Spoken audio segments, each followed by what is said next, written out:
নমস্কার, সবাই কেমন আছেন? আশা করি সবাই খুব ভালো আছেন। আমিও খুব ভালো আছি। তো চলুন প্রতিদিনের মতো আজকের ব্লগটা এখন থেকেই শুরু করি। এখন বাজে প্রায় 12:30টার মতো। স্নান টান সেরে ঠাকুরকে সেবা দিয়ে দিলাম। আর এদিকে চিনিকেও স্নান করিয়ে সেবা দিয়ে দিয়েছি। দেখুন, ওকে একটু ভাত দিয়েছি, ও আজকে মন খুলে ভাত খাচ্ছে। এত বদমাইশ হয়েছে, স্নান করার পরে একটু ম্যাশ দিলে একদমই খেতে চায় না।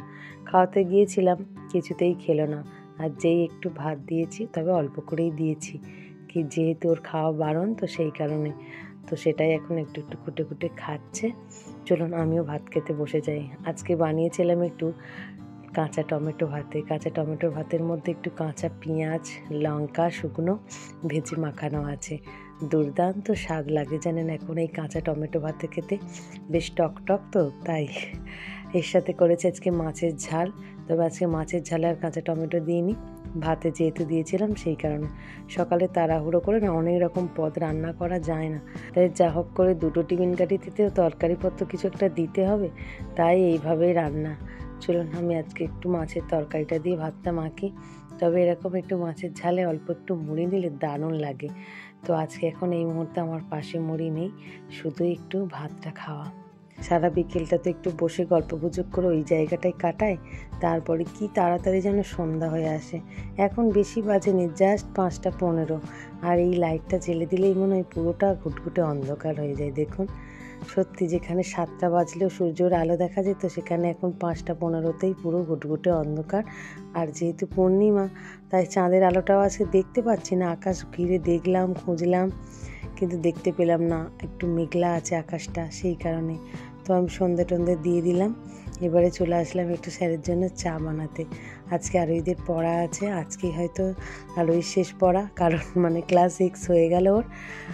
আর গতকালই ওর শেষ পরীক্ষা আর কি, সেই জন্যে আজকে পড়াটা হয়ে গেলেই 1 সপ্তাহ নাকি ছুটি নেবে ও। তারপর থেকে আবার স্যারের কাছে অঙ্ক কষতে শুরু করবে। তো চলুন স্যারকে একটু চা করে দেওয়ার আগে আমি একটু গরম জল আগেই নিয়ে নিলাম গ্লাসে, একটু ইসের পুলির ভুসি খাবো বলে। তো সন্ধ্যাবেলা একটু ভুসি খেতে দারুণ লাগে, যেহেতু শুধু শুধু গরম জলটা খাবো, তাই একটু ভুসিটাও আমি একটু শরবত করে খেয়ে নিচ্ছি। তো স্যারের জন্য চা বানাচ্ছি, তবে চিনিকে আজকে চা দেবো না, ওকে আমি এখন সন্ধ্যাবেলা ম্যাশ খাইয়ে দিয়েছি, ও খেয়ে নিয়েছি খুব সুন্দর করে। আসলে একটু বেশ খিদেটা জোরে পেলে ও কী খাবার দিচ্ছি সেটা কিন্তু দেখে না, যখন খিদেটা কম পায় খাবারটা একটু বাঁচে, যেটা খাবো না ওটা খাবো না, ঠিক মানুষের মতো। চলুন এদিকে জলটা আমার ঠান্ডা হয়ে যাবে, স্কুলের ভুসিটা আগে ওর মধ্যে কেটে দিয়ে দিই, কারণ ওটা আস্তে আস্তে একটু ভিজলে বেশ ভালো হয়। তবে বেশি ভেজাবো না, আবার একদম মোটা হয়ে গেলে খাওয়া যায় না, একটু ভিজলেই আমি ওটাকে খেয়ে নেব। ব্যাস মোটামুটি এটা একদম পাইল হয়ে গেছে। আর এদিকে চাটাও আমার হয়ে গেছে, আমি চাটা এবার ঢেলে নিই চলুন।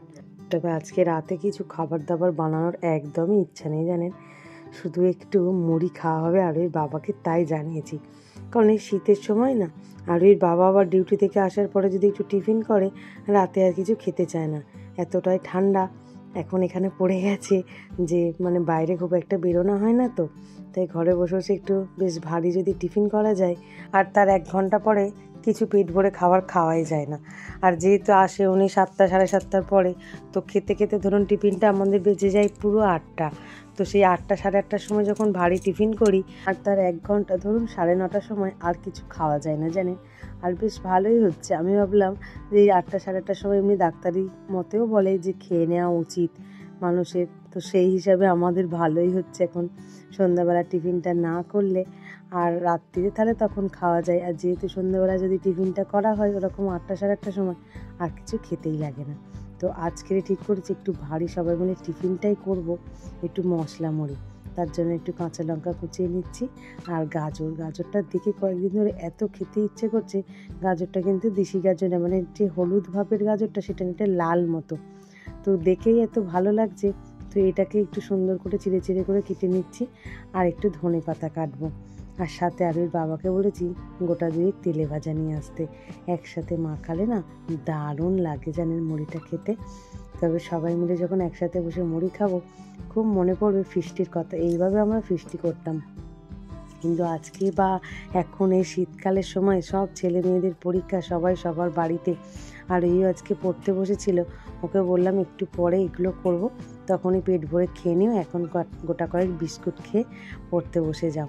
তো তো এখন বিস্কুট খেয়ে পড়তে বসেছে, আর আমি সেই ফাঁকে এইগুলো জোগাড়জাতি করে রাখছি, কারণ এগুলো তো একটু সময় লাগে বলুন, আস্তে আস্তে এগুলো সব কাটাকুটি করতে।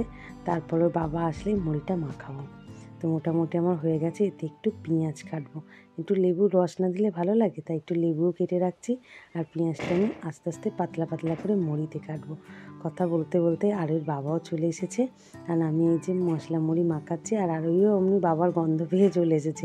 বাবার গন্ধ না, চপের গন্ধ।